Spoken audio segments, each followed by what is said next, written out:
Good morning students. Today's class for class 10th. Exercise 3.5 पे बात करेंगे हम. Chapter 3 linear equation into variable, दो चर वाले रैखिक समीकरण. और इसमें जो है आपको जब शुरू की इसकी वीडियोस को आप देखोगे तो मैंने आपको 4 मेथड बताए थे कि अगर यूनिक सॉल्यूशन या इंटरसेक्टिंग लाइंस अगर बनती हैं हमारी, यानी कि अद्वितीय हल आता है, तो वो हल निकालने के 4 मेथड है हमारे सिलेबस में. ग्राफिकली, सब्स्टिट्यूशन,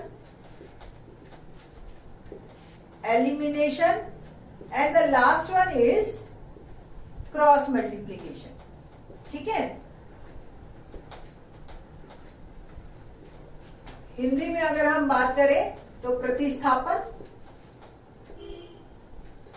और विलोपन विधि, और इसको हम कहते हैं वज्र गुणन विधि. ठीक है. तो ये जो विधियां हैं ये 3 हम करवा चुके हैं आपको अपने क्वेश्चंस में, और आज जो हम करवा रहे हैं वो ये वाला करवा रहे हैं, cross multiplication method. Cross multiplication method जब आप करोगे इस मेथड को तो आपको ये भी क्लियर हो जाएगा कि इसको क्यों कह रहे हैं हम क्रॉस मल्टीप्लीकेशन. सेकेंड थिंग जो है, इसको अभी हम चेक भी करके दिखाएंगे. अब ये मेथड कहां कहां यूज होगा, जब बाकी सारे मेथड फेल हो जाते हैं ना, तो सिर्फ एक यही लगता है. तो बहुत इंपॉर्टेंट है, इसको सीख लीजिए. थोड़ा सा मुश्किल है, बट जब हमारे पास क्वेश्चन ऐसा कह के आता है कि डू दिस क्वेश्चन, कोई मेथड नहीं है, फिर तो आप एलिमिनेशन को ही प्रेफर करना. ठीक है. बट जब वर्ड ही आ गया जी क्रॉस मल्टीप्लीकेशन से करो, फिर आपके पास कोई ऑप्शन नहीं रह जाती, तो आपको फिर इसी विधि से करना पड़ेगा. ठीक है. तो इसलिए ये विधि आप अच्छी तरह से सीख लीजिए. ठीक. तो पहले मैं एक जनरलाइज कर देती हूँ, फिर इस पे बेस्ड एक क्वेश्चन करके दिखाऊंगी. जनरलाइज कैसे? एक जनरल इक्वेशन लिखी, a1x b1y plus c1 equal to 0, a2x b2y plus c2 is equal to. ठीक है. और इसी क्वेश्चन को मैं आपको एलिमिनेशन मेथड से करके दिखाऊंगी और ये सेम आएगा. ठीक. देखिए कैसे क्या करना है हमने इसमें. सिंपल मेथड देखने के लिए आप क्या करेंगे, y के कोफिशिएंट्स, क्या y के कोफिशिएंट्स को पहले लिखेंगे, फिर कांस्टेंट्स को पहले लिखेंगे, फिर x के कोफिशिएंट्स को लिखेंगे एक बार, और एक बार y वाले दोबारा, b1 b2. Now x y 1 ये आपने लिखना है इस तरीके से, इज इक्वल टू का साइन.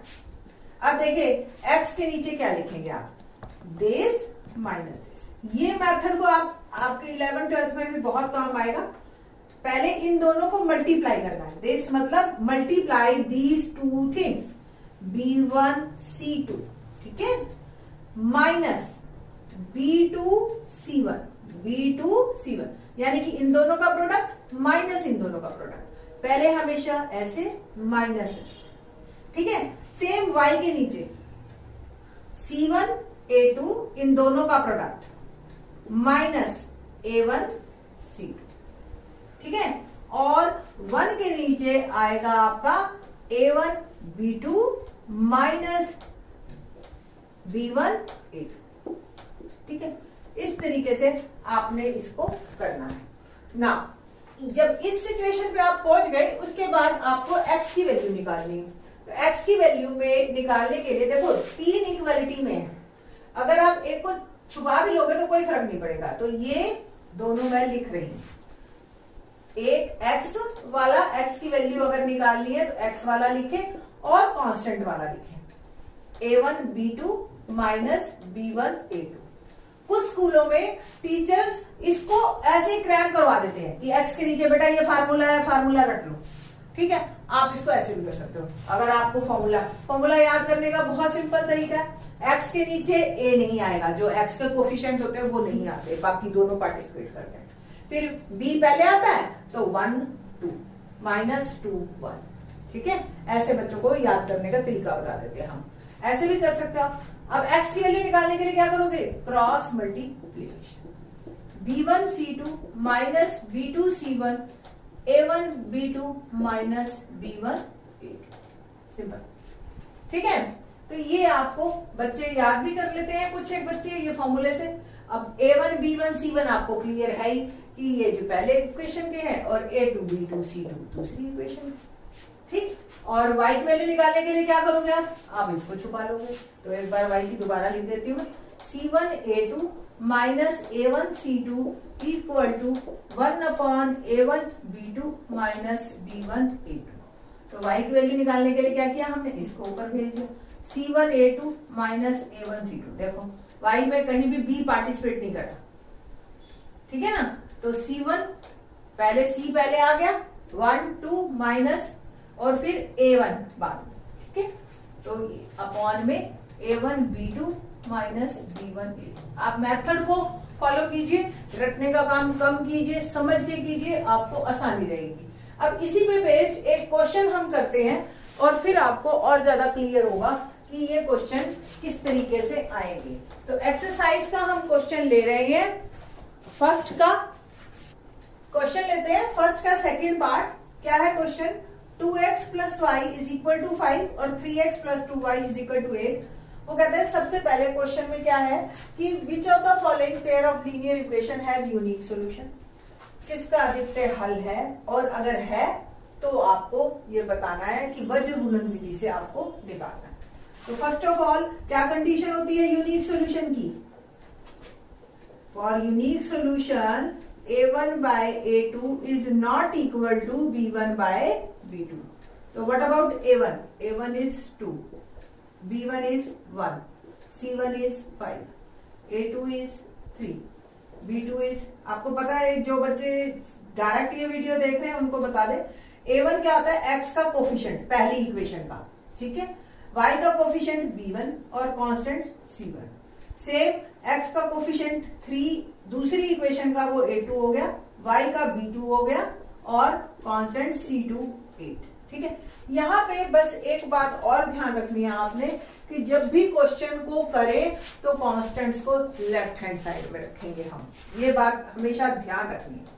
तो 2x प्लस वाई minus 5 is equal to 0, 3x plus 2y minus 8 equal.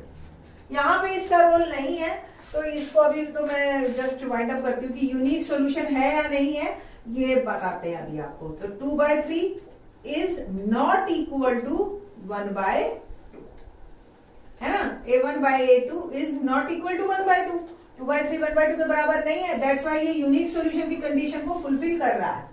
तो अब हम इसको वज्र गुणन विधि से करेंगे। तो वज्र गुणन विधि में बनाने से पहले दोनों इक्वेशंस को ये ध्यान रखना है आपने कि कांस्टेंट्स लेफ्ट हैंड साइड पे होने चाहिए, राइट हैंड साइड पे नहीं होने चाहिए। अब आप क्या तरीका हमने अपनाया था, पहले y के कोफिशिएंट्स लेने हैं 1 2, ठीक है, फिर कांस्टेंट्स को लेना है -5 -8, फिर x के कोफिशिएंट्स यानी कि A1 और A2, और एक बार B1 और B2 को दोबारा लिख देना है आपने।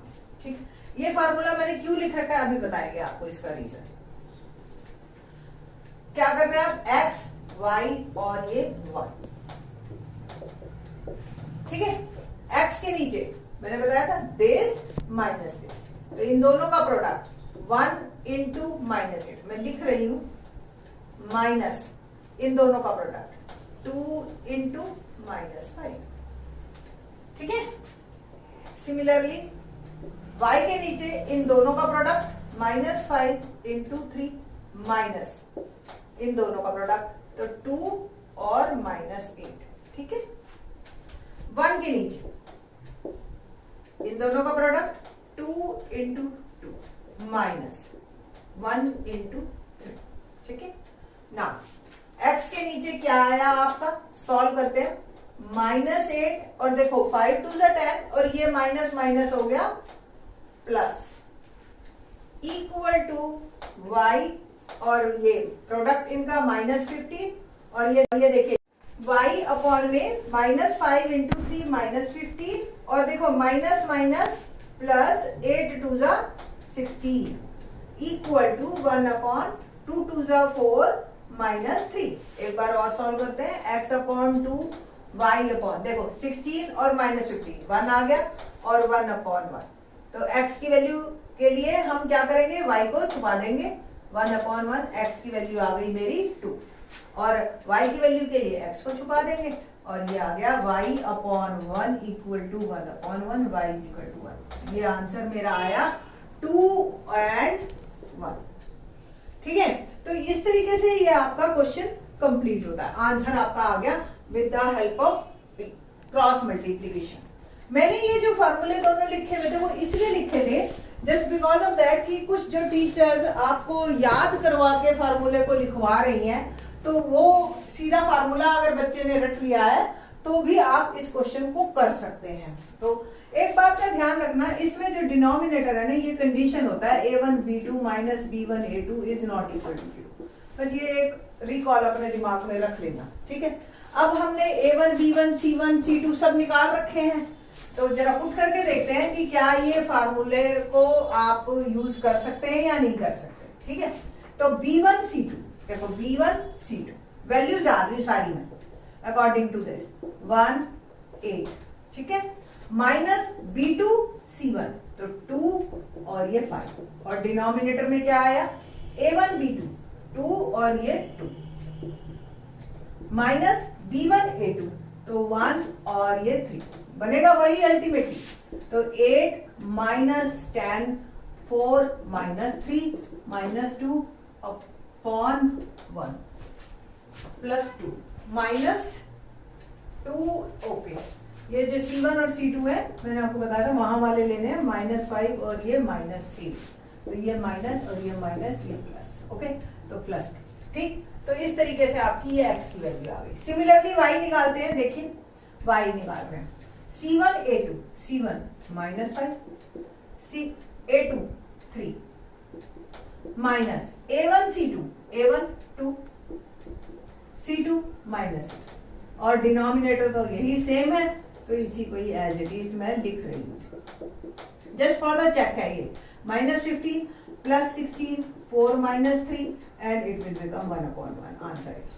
ठीक, तो इस मेथड से आप याद करके ये फार्मूला, अगर आपको याद करना आसान लगता है, कुछ बच्चों की क्वालिटी होती है वो ग्रामिंग बहुत बढ़िया करते हैं, ठीक है, तो ऐसे कर लीजिए आप, अदरवाइज वैसे कर लीजिए। अब इसी क्वेश्चन को मैं आपको ये बता दी कि एलिमिनेशन मेथड से देखिए एक बार को करके आप, मतलब किसी भी चीज कैसे भी करो इसको, सबका आंसर सेम निकलता है। तो पहली इक्वेशन ये थी, दूसरी इक्वेशन ये है। एलिमिनेशन मेथड में आप क्या करोगे, आप देखो y के कोफिशिएंट सेम करने की कोशिश करें, ये इजी है। तो फर्स्ट इक्वेशन को हमने किया मल्टीप्लाई 2 से, क्या आया 2 2 4x प्लस 2y एंड 2 5 10, और ये वाली इक्वेशन एज इट इज। अब क्या करें, ऐड, जब दोनों के साम सेम साइन होते हैं तो क्या करते हैं हम सबट्रैक्ट, ताकि एक एलिमिनेट हो जाए। तो ये नीचे के साइन मैंने बदल दिए सारे। ठीक है, 4x में से 3x गया, क्या आया x, 10 में से 8 गया, x की वैल्यू आ गई। Put the value of x in first equation,